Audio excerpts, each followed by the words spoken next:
Assalamualaikum warahmatullahi wabarakatuh. Perkenalkan, nama saya Modi April Ahmad dengan NIM 231086. Oke, di sini saya akan menjelaskan tentang analisis pemilihan produk minuman dengan menggunakan metode SAW. Sebelum masuk ke tahapannya, adapun latar belakangnya yaitu seperti yang diketahui, minuman itu menjadi kebutuhan penting bagi banyak orang, baik untuk hidrasi, kenikmatan rasa maupun manfaat gizi.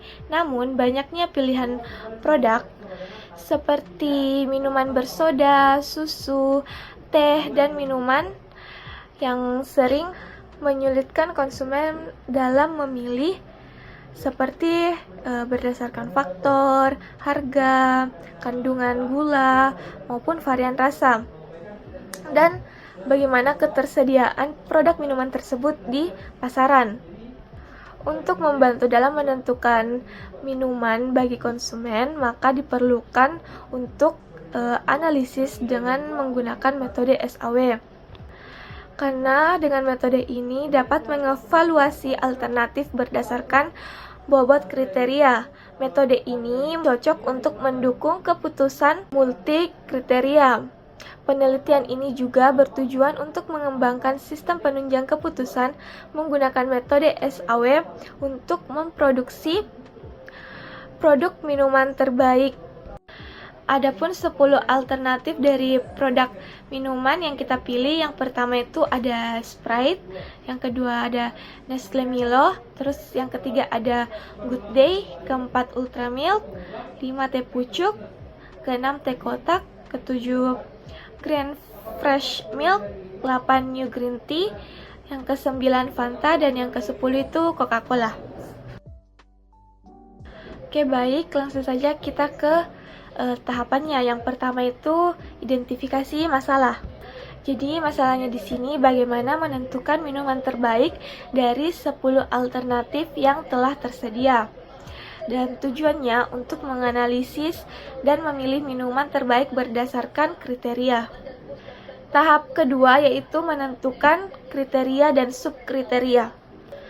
Adapun 4 kriteria yang kami pilih, yang pertama itu ada harga, yang kedua ada kandungan gula, yang ketiga ada varian rasa, dan yang keempat ada ketersediaan di pasaran.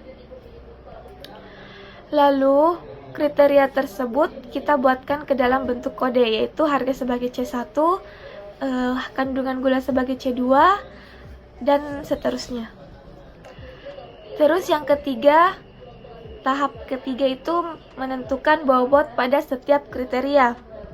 Oke, jadi pada tabel tersebut, kriteria C1 itu mendapatkan nilai 135, C2 mendapatkan nilai 134, C3 mendapatkan 165, dan C4 mendapatkan 163. Oke, jadi nilai tersebut didapat dari hasil kuesioner yang sudah dijumlahkan dari masing-masing kriteria. Misalkan di sini pada alternatif 1 kriteria harga, di sini ada angka 143, keseluruhan angka tersebut dijumlahkan dan mendapatkan nilai 135 untuk kriteria yang pertama.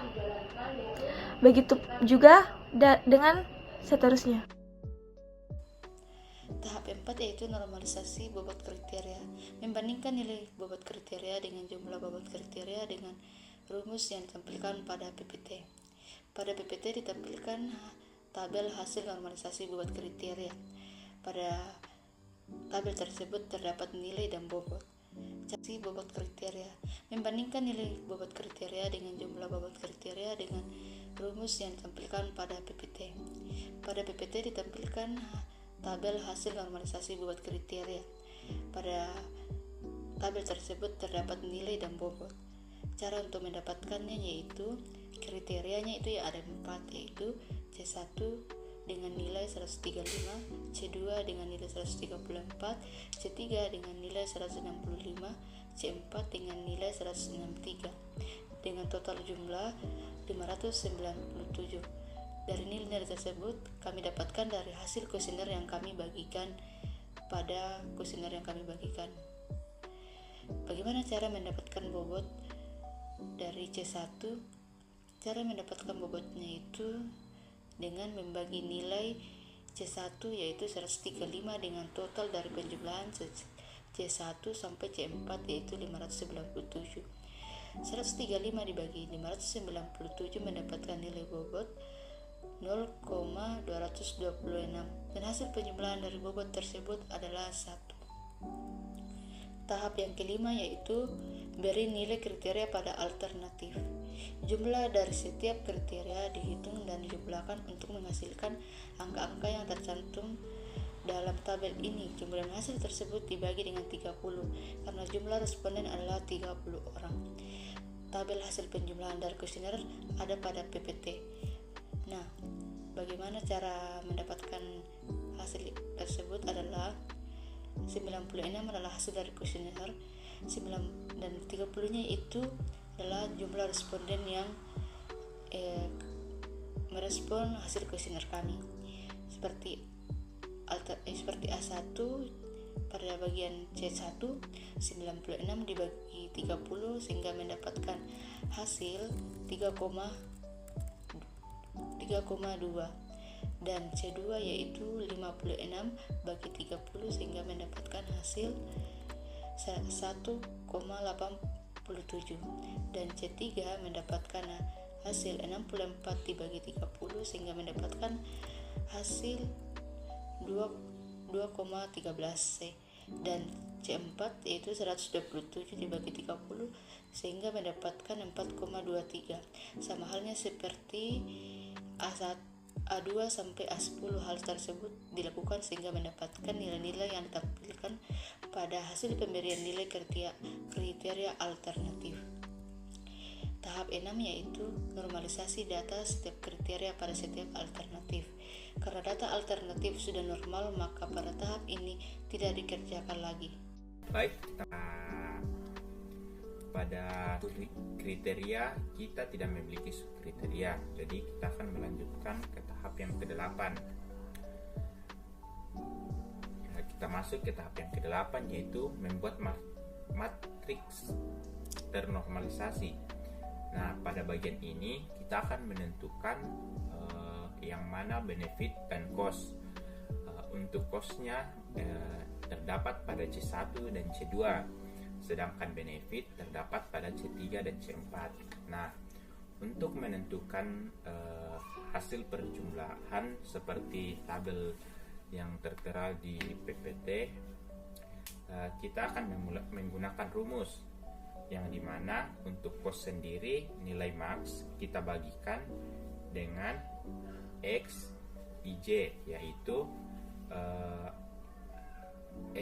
A1 dengan C1 yaitu 32, sehingga nanti pada RA1 C1 3,0 merupakan nilai minimum pada kolom C1 yang akan dibagikan dengan A1 C1 yaitu 3,2 sehingga hasilnya 0,9375 dan seterusnya. Untuk menghitung matriks dengan yang bersifat benefit, kita akan menggunakan nilai max, di mana contoh pada RA1 C3 nilainya yaitu 2,13 yang akan dibagikan dengan nilai max yaitu 3,5, sehingga hasil dari itu yaitu 0,6086 dan seterusnya sehingga mendapatkan nilai begitu.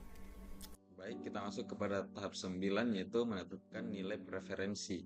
Pada tahap 9, tabel dari kriteria dan tabel matriks yang sudah ternormalisasikan kita kalikan dengan contoh pada A1 yaitu 0,226 dikali 0,9375 ditambah 0,225 dikali dengan 0,8021 ditambah 0,276 dikali dengan 0,6086 lalu ditambahkan lagi dengan 0,273 dikali 1 di mana hasilnya adalah 0,83 pada A1, sehingga untuk mendapatkan hasil A2 sampai A10 dilanjutkan dengan cara yang sama, yaitu mengalihkan tabel kriteria dengan tabel matriks yang sudah ternormalisasi. Kita masuk kepada tahap ke-10, perankingan. Perankingan dilakukan dengan mengurutkan nilai preferensi dari tertinggi ke terendah. Alternatif dengan nilai preferensi tertinggi dianggap sebagai alternatif terbaik, seperti pada alternatif A8 dengan nilai preferensi 1,93. Terima kasih. Baik, kita masuk ke kesimpulan. Kami memiliki 4 kesimpulan. Yang pertama, metode SAW berhasil diterapkan untuk mengevaluasi produk minuman berdasarkan kriteria harga, kandungan gula, varian rasa, dan ketersediaan. Pendekatan ini membantu memberikan penilaian yang objektif dan terukur. Yang kedua, berdasarkan analisis preferensi, alternatif terbaik adalah A3, yaitu Fanta dengan nilai preferensi tertinggi sebesar 1,93. Peringkat selanjutnya adalah A5, yaitu teh kotak dengan nilai 1,85, dan A4, yaitu teh pucuk dengan nilai 1,84. Dan yang ketiga, faktor ketersediaan dan varian rasa memiliki pengaruh besar terhadap hasil, karena keduanya merupakan atribut benefit yang dihargai tinggi oleh konsumen. Keempat, pendekatan SAW membuktikan kemampuannya untuk menangkap kompleksitas dan memilih produk dengan berbagai preferensi konsumen, menjadikannya metode yang efektif untuk pengambilan keputusan berbasis multi kriteria. Sekian dari kami. Apabila ada kekurangan, mohon dimaafkan. Terima kasih.